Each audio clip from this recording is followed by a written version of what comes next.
Venus and Company, how can I help you? Hello, there is something I would like to ask you. Sure, that's what I'm here for. Oh, I'm Mrs. Thumb, and I really love shopping online on your site. But how do I know how many things I have purchased? All of the products that you purchase are in your shopping basket. You can view your basket at any time by clicking on it. Fine. When you are ready to buy, you proceed to the checkout. Is it safe to use my credit card? Sure. When you decide to place an order, you sign in using a secure server. Okay. Are there any special offers? At the top of the home page, there is an icon, Deals of the Week. Click on it, and you can view all our hot deals. Okay. I've got a query about one of your products. A pink top, size 24, code number 203. Pink top size 24. Let me check availability. I am sorry, but this item is not available. Oh, what a pity. Well, is the red miniskirt, code number 311, available? Still size 24? Sure. Still size 24. Not available either. But at our warehouse, we have a wide variety of blouses and trousers on offer. Interesting. Okay, so let me take a note of that. Blouses, trousers, and a pink top. No, the pink top is not available, Mrs. Thumb. Oh, yes, sure. Blouses, trousers, and red skirt. Oh, my husband is going to love it. No. You are very helpful. Thank you so much. Good morning. That's what I'm here for.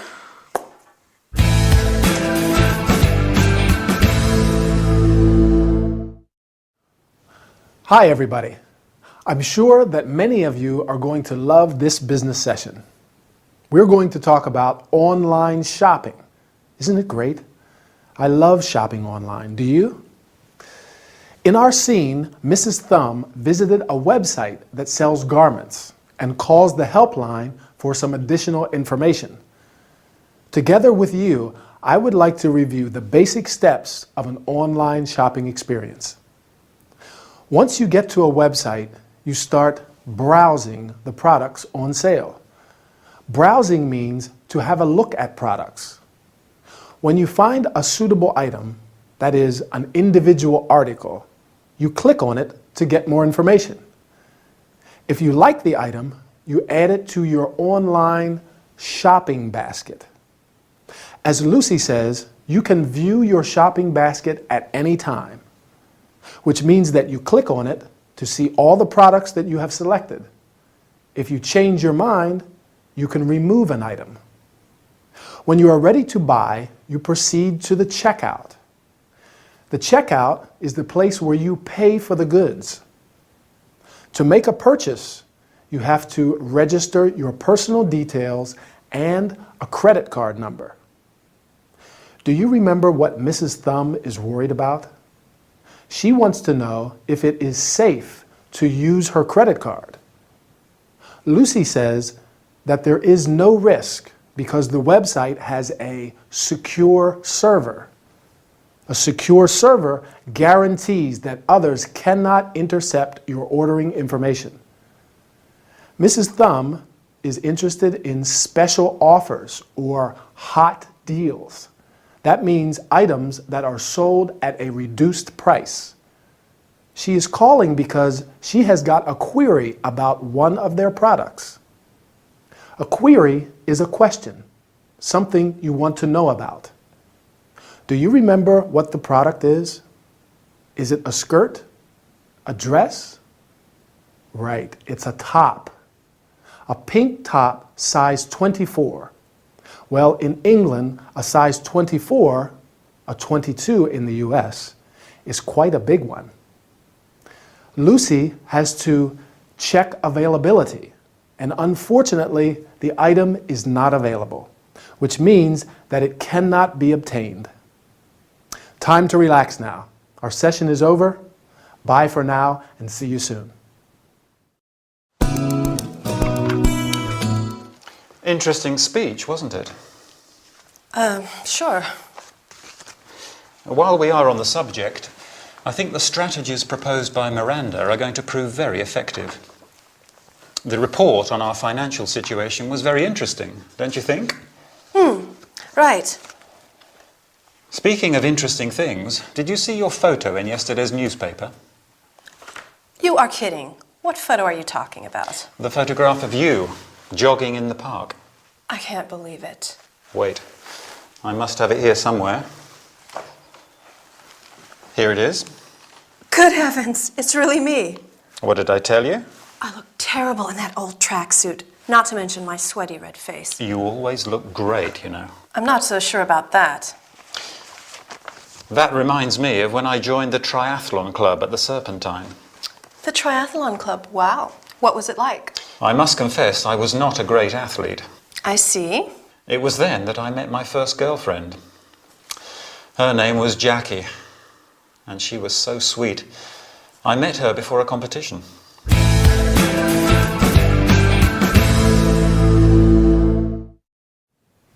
Hi, are you ready for a new business workout?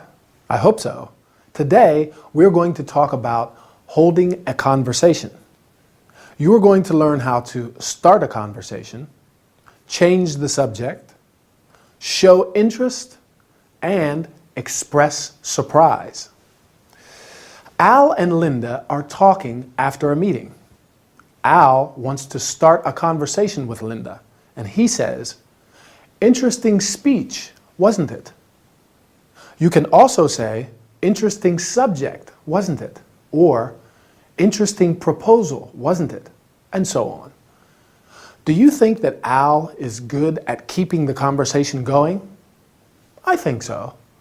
In fact, he skillfully changes the subject when he realizes that Linda is not interested in talking about the meeting. There are many useful sentences to change the subject in a conversation. Speaking of interesting things, while we are on the subject, or that reminds me of when I joined the triathlon club, for example. When someone is speaking, it is important to show interest. Here are some useful expressions. Sure. Right. I see. What was it like? That means, how was it? Can you tell me more about it? Can you remember what Al saw in the newspaper? Yes, a photo of Linda jogging in the park. When Linda sees the photo, she is very surprised. In this and in other situations, there are a number of expressions and exclamations that you can use. You are kidding. That means, I am really surprised. I can't believe it. Good heavens! Used to show how surprised or how shocked you are. That's strange. Or, oh my. My, oh my, our time is over. I hope you learned some useful expressions and exclamations today. Bye, and see you for another workout.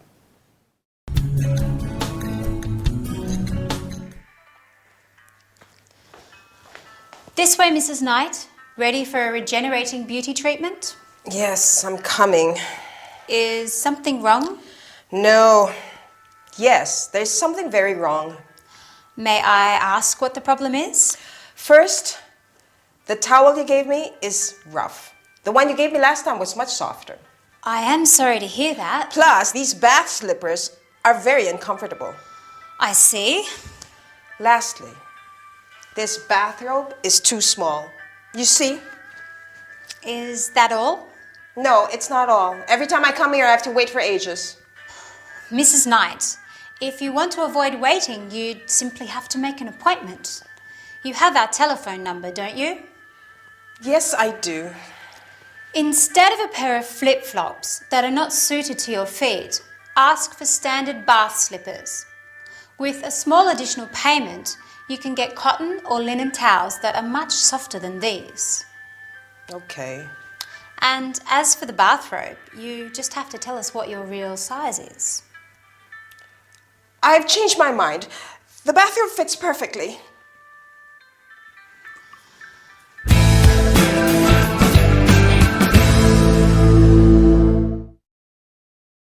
Hi everybody. Ready for a new health and body care session? Would you like to try an overall beauty treatment? Exactly like our faces, our bodies need care and treatment. Today, we are going to see some terms related to bathroom textiles and related accessories. Textiles is a general term that we use to describe any product that is made from a fabric or cloth. Mrs. Knight is not happy, and Chloe needs a lot of patience to deal with her. Do you remember what the first thing is Mrs. Knight complains about? The towel, right. A towel is a piece of absorbent cloth you use when you are wet. There are many types of towels, including a beach towel, which you use for lying on in the sun, a bath towel, which you use after a shower, and a hand towel, which you use for drying your hands. Mrs. Knight says that her bath slippers are very uncomfortable. Bath slippers are shoes that you use in the bathroom and in similar places. Many people wear flip-flops during the summer. Flip-flops are a type of open shoe with a V-shaped strap, often made of rubber. As Chloe points out, Mrs. Knight chose a pair of flip-flops that are not suited to her feet.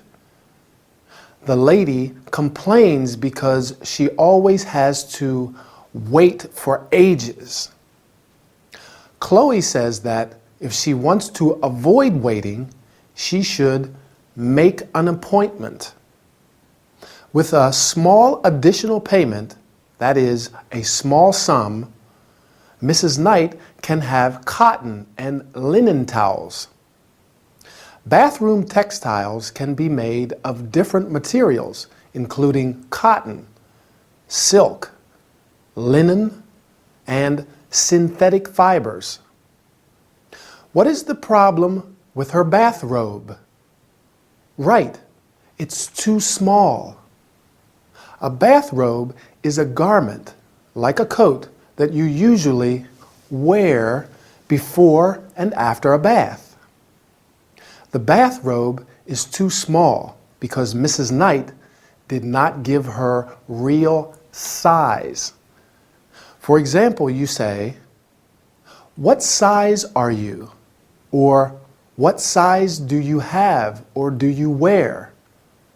I wear, or I have, a size 38. Anyway, our time is over. I hope you enjoyed this session. Bye for now. What seems to be the problem, John? I don't know how to say it. Do you like shopping? Shopping? Not much. I prefer staying at home watching TV. Lucky you. My problem is that I'm obsessed with shopping. I see. Whenever I feel alone or depressed, I go out and I cannot resist the urge to purchase something. Okay. My wardrobe is full of clothes I never wear. Some of them still have the price tag attached. Maybe we could exchange wardrobes. My friends say I'm crazy. Maybe they're right. My credit card is up to the limit. What can I do, Dr. Fraser? Ray? We can work this problem out. I hope so. There are many kinds of addictive behaviors. You could be defined as a shopaholic. A shopaholic? Yes. A shopaholic is one who suffers from compulsive shopping addiction. I understand. Let me give you a few suggestions. Okay. First, pay your purchases in cash. and leave your credit cards at home. I understand. And when you go out, make a shopping list and buy only what is on the list. Okay. And avoid discount warehouses. Ah, Finally, when you feel the urge to buy something, do some physical exercise instead. right. This is going to be hard at first, but I am certain that you'll feel better in no time. Oh, Ray, thank you so much.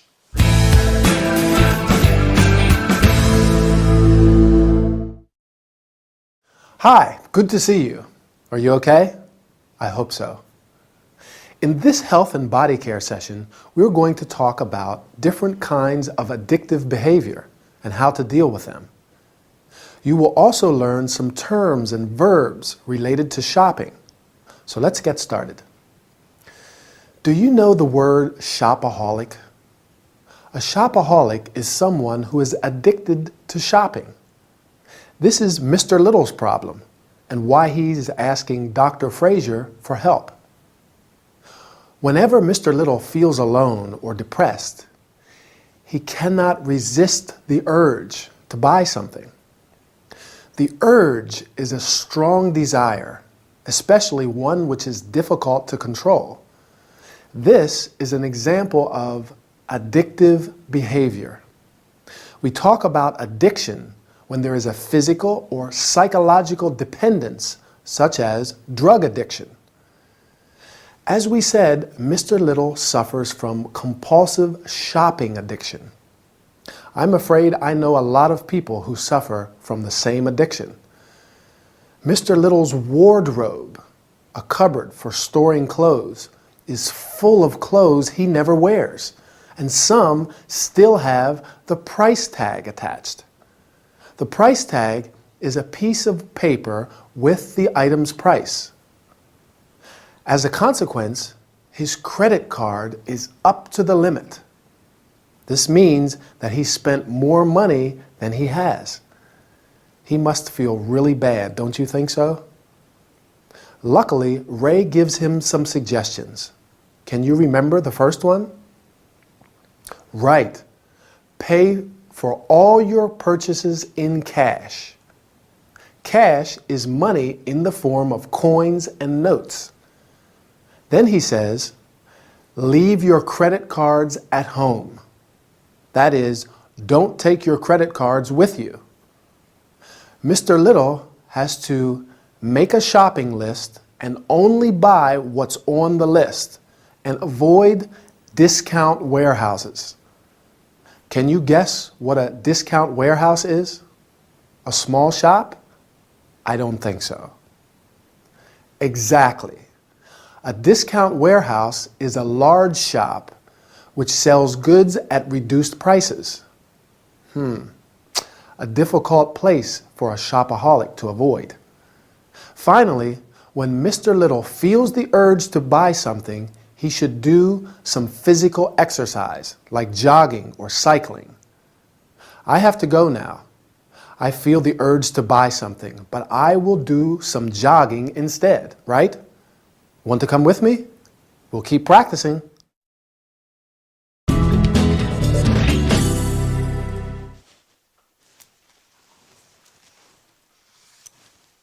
Have we got any red purses? No, we haven't. Black hats? Yes, 2 black hats. Okay. Black high-heeled shoes? Black high-heeled shoes. Sarah? Yes. Yes, what? How many pairs have we got? 1 pair, size 9. Right. We need smaller sizes. What about scarves? White scarves? Good afternoon. Good afternoon, madam. Can I help you? Oh, no, thank you, dear. I'm just looking for now. All right. Well, if you need anything, don't hesitate to ask. We do have things which are not on display, so if you can't find what you're looking for, then... Thank you. Heavens, what was that? 1 white scarf. Excuse me one moment. What do you think you're doing? I'm fine, thank you for asking. What? We haven't got any more hangers. The dresses were all in a pile on top of the empty boxes, and I couldn't find the white scarves. Are you crazy? Where do you think you are? At the market? Did you realize that this is a classy shop? I'm with a customer. This just isn't acceptable. Sorry, one moment. Now, go back and clean up the mess and put these dresses back in order. But we haven't got any more hangers to hang the dresses on. That's why. Yes, we have. They're in the box on the floor. Listen, Lucy, I only work here part-time, and every time I come back to work is more difficult. After a few days, everything is in a different place. You move things around all the time. Boxes are heavier and heavier. It's not my fault if the stockroom is a mess and I can't find anything. And another thing, I don't appreciate you treating me like this, especially not in front of a customer. I don't like it. If there's someone around here who should learn how to behave, it isn't me, it's you. Could you kindly call your colleague back? I'd like to try on this pair of shoes, but I need a bigger size. Sarah, you have a customer.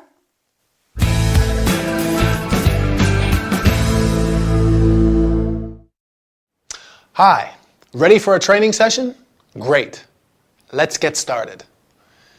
First, we'll go over some useful phrases to use in a shop, whether you're a shop assistant like Lucy or a customer. Then we can go over some items of clothing and other things we find in clothes shops. So, let's say you're a shop assistant and a customer walks in. You can greet them and say, "Can I help you?" Often people just want to look around first and see if anything interests them. In that case, they say, "I'm just looking, thanks." Then you can reply, "If you need anything, don't hesitate to ask," so that they feel free to ask you for help if they need it. Because sometimes there are things that aren't on display in the shop, but they could be in the stockroom. Now, before the customer walks into the shop, Lucy and Sarah are taking the inventory. And Sarah has trouble finding things in the stockroom because she only works part-time. That means she isn't there every day. And Lucy, who works full-time, moves things around, so they're always in a different place. Can you remember some items of clothing and accessories they mention as they take the inventory? Purse, where ladies keep their money. Hat. Scarf.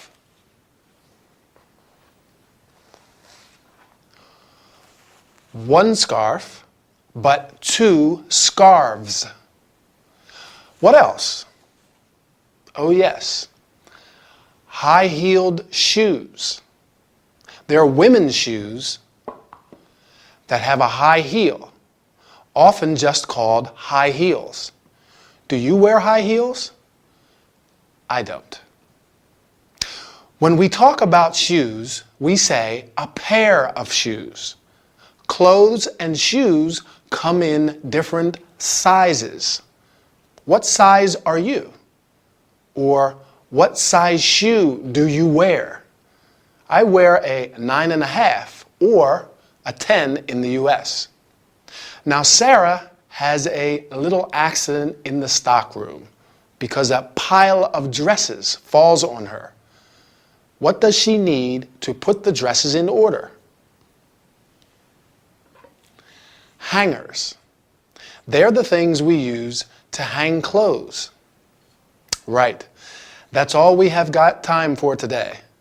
See you soon for our next training session. Bye.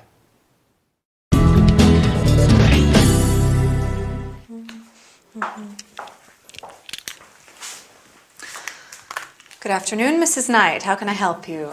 Yes, I want to return this pair of trousers.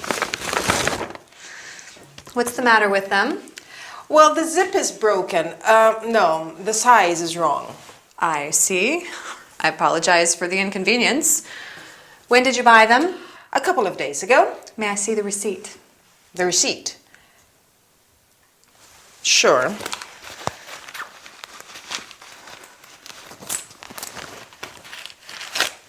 Here you are.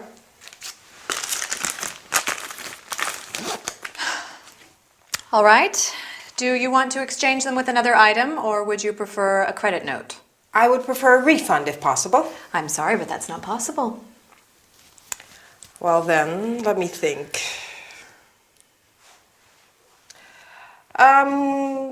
What if I exchange it for that pretty belt over there, the one with the shells? I'm afraid there is a price difference. You mean that belt is more expensive than these trousers? Exactly. You have to pay an extra 20 pounds. Oh my. We do have a lot of nice tops on offer. Okay, let me see.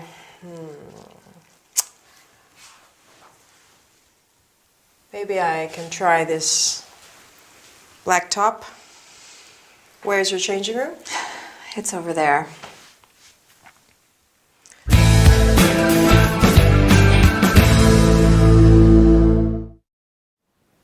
Hi, everybody. Good, I'm not late. I went shopping and there was a lot of traffic. By the way, today we are going to talk about shopping and how to deal with problems. We're going to learn how to greet a client and offer help, apologize, ask for information about a returned item, offer a solution. Lucy, the shop assistant, greets Mrs. Knight and offers help. Good afternoon. How can I help you? You can also say, can I help you? Or can I be of assistance? Mrs. Knight says, I want to return these trousers. To return means to give something back. When a client returns an item, that is, an individual article, you have to ask what the problem is. What's the matter with it? Or with them? Or what's wrong with it? Do you remember what's wrong with the pair of trousers Mrs. Knight wants to return? I'll help you. First, she says that the zip is broken. And then, right, that they are the wrong size. You must then say that you are sorry. I apologize for the inconvenience, or I am very sorry. It is important to get some information about the returned item. When did you buy it? And may I see the receipt? The receipt is a document which proves that money was exchanged. Now let's see if you remember. Lucy asks Mrs. Knight if she would like to exchange the trousers with another item or receive a credit note. Yes. A credit note is a document which allows you to buy other goods of the same value as the item you returned. Mrs. Knight wants a refund. In other words, she wants her money back. But it's not possible. If you decide to exchange the item with something else, there may be a price difference. This means that the item you want is more or less expensive than the one you are returning. For instance, for the belt, Mrs. Knight has to pay an extra 20 pounds. Oops, time to go. I bought a nice sweater and I want to try it on. Bye and see you soon.